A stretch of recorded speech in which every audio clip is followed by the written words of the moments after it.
Just a simple mountain lad, hunting meat for Ma and Dad. He would go out in the mountains in depression days so sad. With a bow and arrow straight, he'd put meat upon the grate of the fireplace in the cabin, where he learned to love, not hate. Earl Durand, born too late, a mountain man. He was shot down in the Tetons by the law's bloodthirsty band.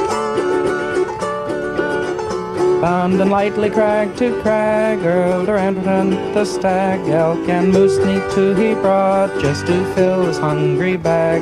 Skinned them out and used the hides to keep warm his young insides. With the buckskin clothes he wore on his lonely mountain rides. Earl Durand, born too late, a mountain man.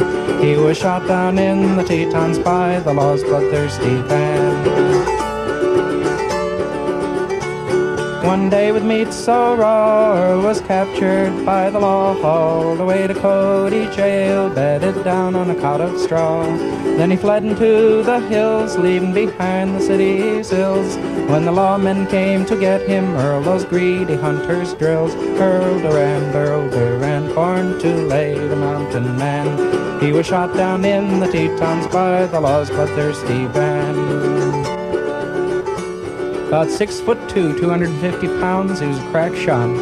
Throw a marble in the air and he'd shatter it in a million fragments every time. He went to high school for a while, but he didn't dig that scene very much, and so he took off into the mountain wilderness there, the Wind River Mountains of Wyoming.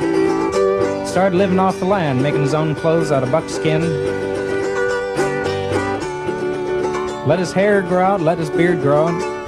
Well, the folks back in town, they didn't dig his scene very much either, so one day they hauled him in for hunting elk out of season. Found him guilty, sentenced him to 6 months in jail. Well, from where he was at, in his jail cell window, he could see the Wind River Mountains, the mountains that he loved. But then one day the DA come in and started talking to him about some rich rancher's cattle that had been shot, about pinning the whole thing on him. So Earl says to the DA, he says, well, if I'm found guilty of that, what's it going to mean? So the DA says to him, well, you'll have to spend 2 years in the state penitentiary at Rawlins.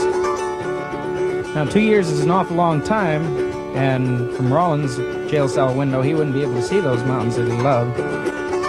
So one day when the guard come in with his breakfast, he conked him over the head with a milk bottle. When he come to, he told him to drive him out to his folks' place.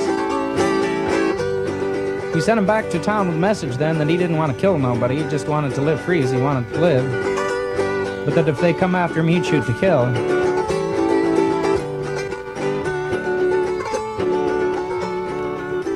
So the sheriff and his deputy, they come out after him, and he shot them both, and he took off into the hills. In the wilderness he lay, changing lair from day to day. Come to town to get some shells, see his folks, then get away. Earl Durand, born too late, a mountain man. He was shot down in the Tetons by the law's bloodthirsty band. When Park County got too hot, Earl decided to change his spot. Rambled down through Yellowstone to the Tetons at a trot. Then the sheriff swore so hard he called out the National Guard, and with howitzers and mortars they played down their last full card. Earl Durand, born too late, a mountain man. He was shot down in the Tetons by the law's bloodthirsty band. That's right, ladies and gentlemen, howitzers and mortars after one lone man sitting up there in a ridge, and the National Guard, too. They sent 2 men up after him and hollered up, Earl, you know we got you, so why don't you give yourself up? Well, from about 1,000 yards, he picked them both off with 2 shots. Come nightfall, he'd slip through the lines and go out and get himself some food, and then before dawn, he'd slip through the lines again and get back up on the ridge and play their games with him. And pretty soon he was out of ammunition, so he cut off his beard and cut off his hair with the knife that he had up there. He come down to the line then, and he says to the man there, say, have they got that Earl Durand feller yet? The guy says, nope. So Earl Durand says, well, I'm about out of ammunition. The other guy says, well, I'm about out too. So Earl says to him, well, how about driving us both to town? We can get some more ammunition. So the guy drove them both to town. Earl, he went into the bank where he had some money. Town folk heard he was in there, and they gathered outside. Earl, he come out with a bank teller in front of him at gunpoint. Some trigger-happy 16-year-old kid shot him from the crowd, and by reflex action, he shot and killed the teller. And then he turned his own gun in his own self, and he shot himself. Someone later asked the kid how he felt about killing that notorious outlaw fella, Earl Durand. The kid said, sick.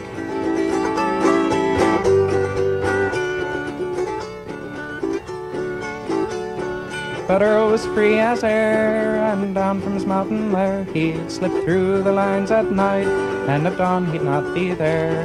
Till at last with food all gone, and his stomach pinched and drawn, he faced them in the twilight, and their bullets cut him down. Earl Durand, born too late, a mountain man. He was shot down in the Tetons by the law's bloodthirsty band.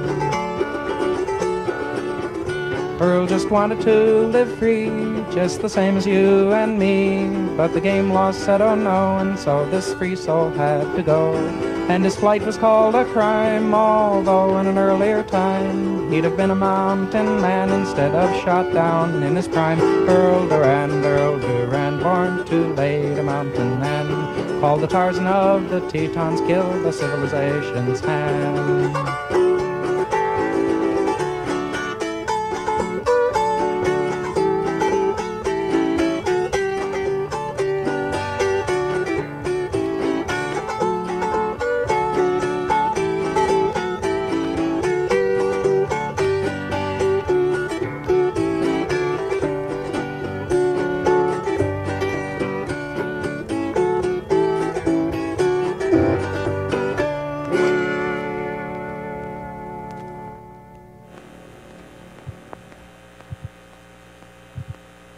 Hi, you're on the air. Okay, this is True Woodsman from Time, about 1935. Something of a hero, something of a joke in the country around Powell, Wyoming, was huge, shaggy, young Earl Durand. Son of a respected rancher, from boyhood up, Earl talked about wanting to be a true woodsman. A Daniel Boone, he went to school through 8th grade, then reaching a height of 6 feet 2 inches and a bulk of 250 pounds, all bone and brawn. He spent most of his time hunting and camping out in Beartooth Mountains, east of Yellowstone National Park. He boasted he could live in the wild alone, unaided, save by knife and gun. He slept in caves and shelters, which he called forts. He let his hair grow to his shoulders, his beard to his bulging chest. He could throw a baseball in the air and put 4 rifle bullets into it before it fell. 8 years ago, when he was 18, he accidentally shot himself in the chest. The bullet tore through his body, but so tough was Earl Durand that he was out hunting again in a fortnight. He was never a bad boy, except once when he fired a shot over the postman's head to scare him. Game wardens went out and arrested Earl Durand last week for killing a bull elk out of season. When they found him, he was devouring a slab of raw meat from another creature he had just shot illegally, a beef cow. A beef cow. In the Cody jail one night, when Deputy Sheriff Noah Riley took Earl Durand's supper to his cell, the huge, hairy youth picked him up like a puppy, took his keys, grabbed a rifle, forced the deputy to drive him to the Durand Ranch. Under Sheriff D.B. Baker and Marshal Charles E. Lewis followed. Earl Durand dropped them dead in their tracks with just 3 shots from his rifle, 1 wasted. Then he clubbed Deputy Riley unconscious, made his father put up provisions, and headed for the snowy mountains. A posse of Wyoming and Montana law officers set out after Earl Durand. They moved warily. They knew he was more than a match for any one of them, hand to hand, or at far rifle range. The law calculated Wyoming's greatest manhunt in years might last a while. And this one's National Affairs, 1935, crime, beloved enemy.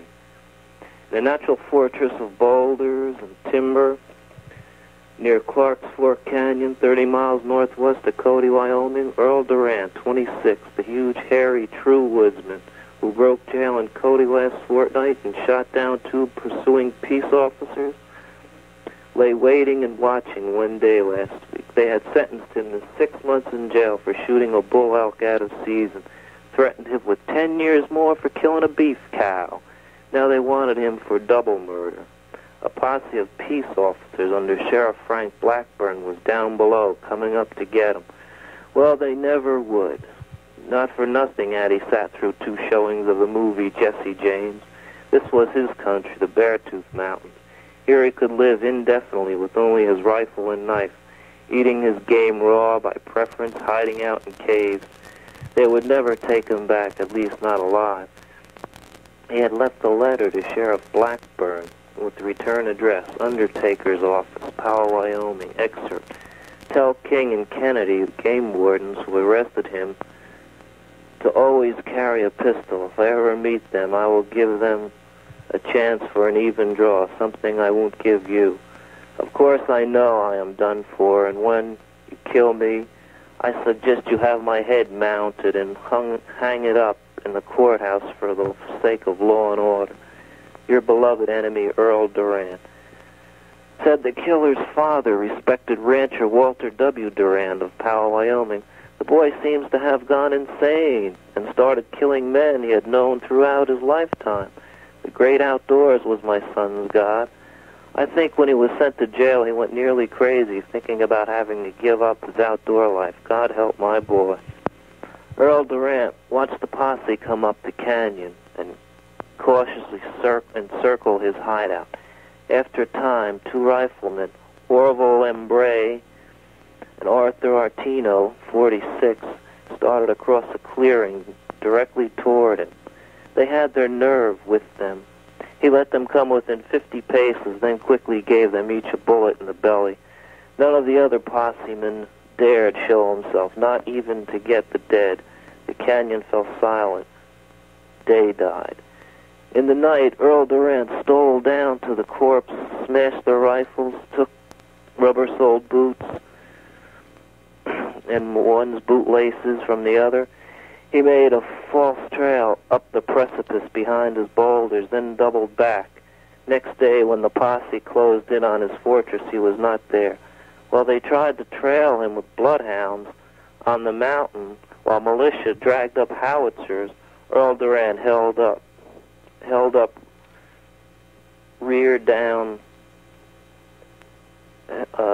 a car down on the valley road. About 1:30 p.m., Earl Durand strode into the First National Bank at Powell. He had a 6-shooter on his hip and a .30-30 in his hand, pockets bulging with cartridges. Bank President Bob Nelson, his 3 employees, and 5 customers reached for the ceiling. Durand grabbed $3,000 in cash, then started shooting crazily through the bank's window and walls. They'll plug me anyway, he told his frightened captives. When he had fired 40 or 50 shots, he bound Nelson, cashier Maurice Knudsen, and teller John Grothrop together by the wrists with rawhide. Come on, boys, he said, we're going out. Pushing the 3 in front of him, he stepped into the street. No one was on the sidewalks, but bullets began whanging at him from all around, shattering the bank's front windows, splintering the woodwork. Durand began shooting at random. Gothrop slumped to the pavement, mortally hit. Across the street in a filling station, Otis Gillette, the proprietor, loaded his rifle and thrust it into the hands of Tipton Cox, 17, a high school boy who had scuttled in for shelter. Cox, like all the boys in town, knew and admired Earl. Unlike Earl, he had never shot a big rifle, but he lay on the floor, took aim. As Durand spied him and raised the smoking rifle, Cox fired. Earl Durand crumpled with a grunt, hit in the chest. He crawled back into the bank, put his revolver to his own temple, pulled the trigger. Bank President Nelson pumped one more bullet into the shaggy dead head just to make sure. We were shot down in the Tetons by the law's bloodthirsty band.